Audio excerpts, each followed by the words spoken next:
Hey, this is Jessi Lang, host of Wide Open Throttle.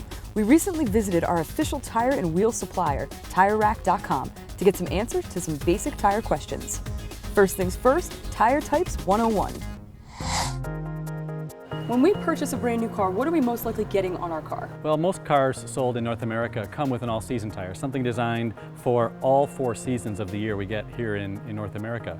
Dry, wet, snow and ice. Bit of a jack of all trades, probably the master of none. So what do we have here? We have one of each type. Over here is what you'll find typically as original equipment on performance cars. It's a dedicated summer tire or a 3-season tire. Tires need 3 basic design elements to provide the traction that they're designed to deliver.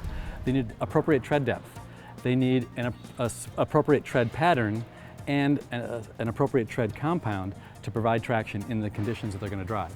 A dedicated summer tire will absolutely provide the best dry and the best wet traction of any of the tires you'll have on your car.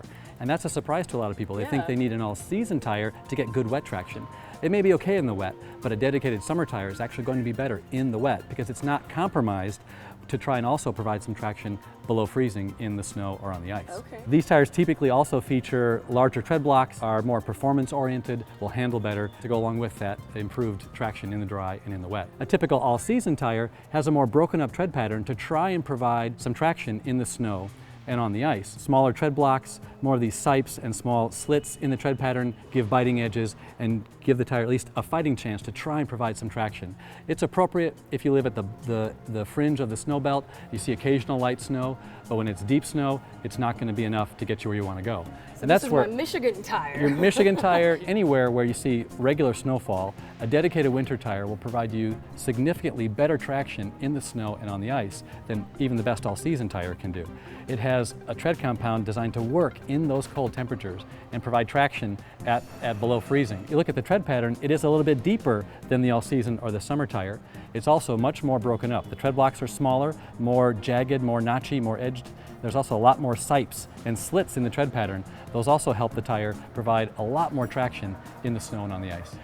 In most parts of the real snow belt, Thanksgiving to tax time is the best period in the year to use your dedicated winter tires. Okay. You get to early, middle of April, it's time to take those off, save those for next winter, and then put on whatever you drive during the summertime. Whether it's the all-season tire that came with your car, or you want to sport things up a little bit and drive on a performance summer tire. Okay. Come November, depending on where you are in the hemisphere, then you switch back to your winter tire. Okay. A lot of people think that it's more expensive to own winter tires and have a second set.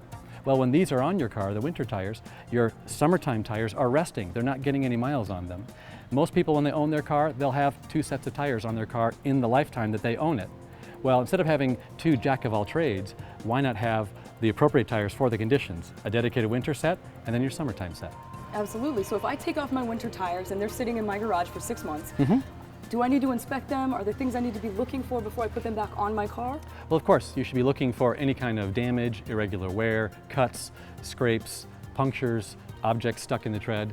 You should check them when you take them off. Don't wait till it's the middle of November and it's about to snow tomorrow and you want to put your snow tires on. Sure. You need to inspect them when you take them off. Store them out of direct sunlight in a fairly constant temperature place. The dark corner of your garage, the basement if you can do it. Those are the best places to store either set of tires in the off season. To learn more, visit TireRack.com for technical information, test and survey results, and more.